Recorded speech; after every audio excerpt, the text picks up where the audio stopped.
വളരെ പെട്ടെന്ന് ഉണ്ടാക്കാൻ പറ്റിയ ഒരു ബിരിയാണി ഞാൻ പറഞ്ഞു തരട്ടെ. ഇത് സിമ്പിളാണ്, ഈസിയാണ്, ഭയങ്കര ഈസിയാണ്. അന്ന് നമുക്ക് ഉണ്ടാക്കിയാലോ? അന്നേ നമുക്ക് നോക്കിയാലോ? അന്നേ വന്നേ. ഞാനൊരു മിക്സിയുടെ ജാർ എടുത്തിട്ടുണ്ടേ. അതിനകത്തേക്ക് കുറച്ച് അധികം ചുവന്നുള്ളിയും ഇഞ്ചിയും പച്ചമുളകും വെളുത്തുള്ളിയും മല്ലിയിലയും പുതിനയിലയും ഉപ്പും ഇത്രയും ചേർത്ത് നന്നായിട്ട് നമുക്കൊന്ന് അരച്ചെടുക്കാം. ഞാനിവിടെ ഇതിനായിട്ട് എടുത്തിരിക്കുന്ന ഒരു 1/2 കിലോ ചിക്കനാണ്.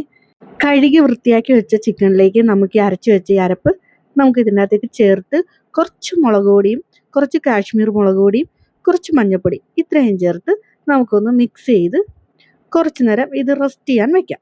ഒരു അരമണിക്കൂറിന് ശേഷം ഞാനിതൊരു പാൻ എടുത്ത് ഈ പാനിൽ തന്നെ കേട്ടോ ഞാൻ ബിരിയാണി ഉണ്ടാക്കുന്നത്.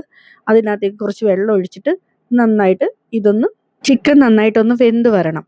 അതിനുള്ള വെള്ളം നമ്മൾ ഒഴിച്ചു കൊടുക്കുക. ഇനി ഈ അരപ്പിൻ്റെ അകത്ത് കിടന്നിട്ടാണ് ഈ ചിക്കൻ വേകുന്നത്. അപ്പം ഇനി ആ ചിക്കൻ വേകുന്ന സമയം കൊണ്ട് നമുക്ക് അരി കഴുകിയെടുക്കാം. ഞാനിവിടെ ബസുമതി അരിയാണ് എടുത്തിരിക്കുന്നത്. നിങ്ങൾക്ക് ഇഷ്ടമുള്ള റൈസ് നിങ്ങൾക്ക് ഉപയോഗിക്കാം. ചിക്കനൊക്കെ പാകത്തിന് വെന്ത് വന്നിട്ടുണ്ട്. ഇനി നമുക്ക് കുറച്ച് വെള്ളം കൂടെ ഒഴിച്ച് നന്നായിട്ടൊന്ന് തിളച്ച് വരട്ടെ. തിളച്ച് വരുന്ന സമയം കൊണ്ട് ഇതിൻ്റെ അകത്തേക്ക് ഞാൻ കറുവാപ്പട്ട, ഗ്രാമ്പു, കുരുമുളക്, ഏലക്ക ഇത്രയും നമ്മൾ ഇട്ട് കൊടുക്കുന്നുണ്ട്. ഒരു മണത്തിനൊക്കെ വേണ്ടിയിട്ടാണ്. ഇനി ഞാനൊരു പച്ച നാരങ്ങ വട്ട അരിഞ്ഞതും ചേർത്ത് കൊടുക്കുന്നുണ്ട്.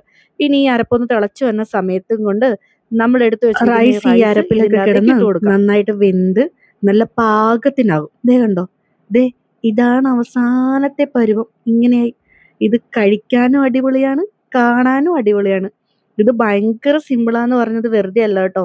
ഇത് പെട്ടെന്ന് നമുക്ക് വീട്ടിൽ തയ്യാറാക്കാൻ പറ്റിയ ഒരു റെസിപ്പി. അത്രേ ഉള്ളൂ. വലിയ ആർഭാടമൊന്നുമല്ല, ചെറിയ ആർഭാടം. വേണമെങ്കിൽ ഒരു പപ്പടവും കുറച്ച് ചള്ളാസും ഇച്ചിരി അച്ചാറൊക്കെ ആവാം. നിർബന്ധം ഇല്ലെന്നേ, വേണമെങ്കിലും മതി.